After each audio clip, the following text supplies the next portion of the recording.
I'm Tim Coonan, founder of Big Shoulders Coffee. Welcome to Tasting with Tim. This is our very first episode. Today I'm going to show you how to brew with one of these, an Ibrik, or it's also called a Cezve, commonly used in southeastern Europe.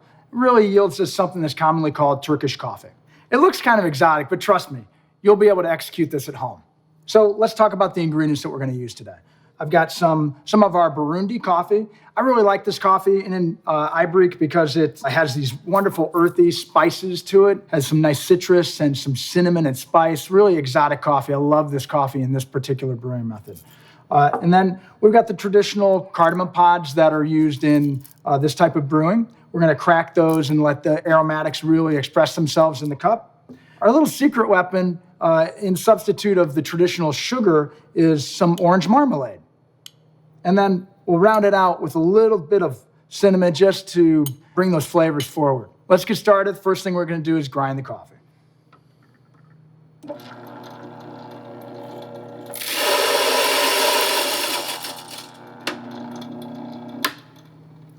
This particular grind is really fine and powdery. And that's because we want the coffee to extract rather quickly. All right, so we're going to put in 7.5 grams of coffee.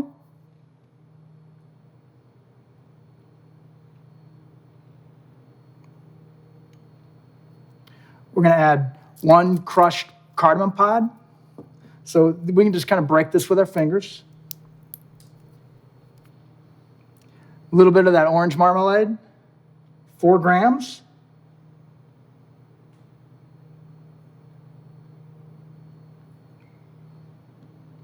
And then just a touch of cinnamon.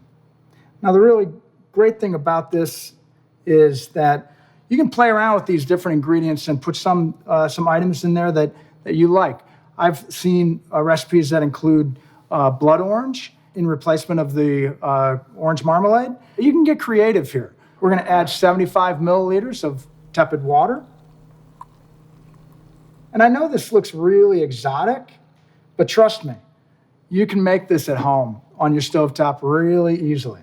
All right, so we've got the ingredients. We're going to bring it up to a boil. Tradition will have us boil this 3 times. I find that that's a little bit much for my taste. It kind of over-extracts the coffee a little bit too much, so I just do it once. But again, you can make the coffee taste like you want it to taste. I remember the first time I had this coffee in Budapest in a little cafe at a bustling street, and it was really a revelation to me how wonderful it was. The waiter came and put it down in front of me and said, just wait for a couple moments before you consume it. And that allows all the grounds and solids to settle to the bottom of the cup. It was really great to just kind of appreciate not only the surroundings, but the activity of the coffee itself and the joy that it was going to bring to me. So we're coming up to a boil here. It's starting to have some movement. And these flavors all really come together quite nicely in this particular cup of coffee.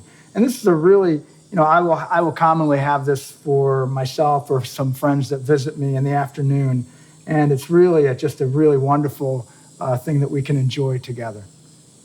So as the coffee rises, it's beginning to breathe. We'll know when it's ready, when it foams up.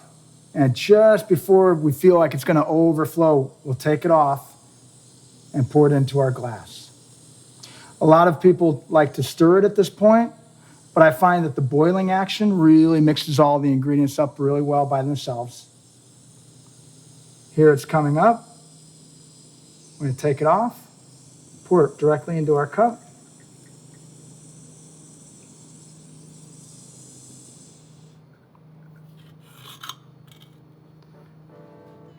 We'll wait a couple moments for it to settle, but here's a finished one for me to enjoy.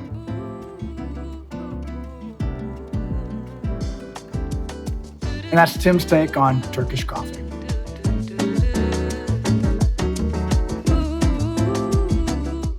Tim, tell us why 7.5 grams. Because that's the recipe I came up with.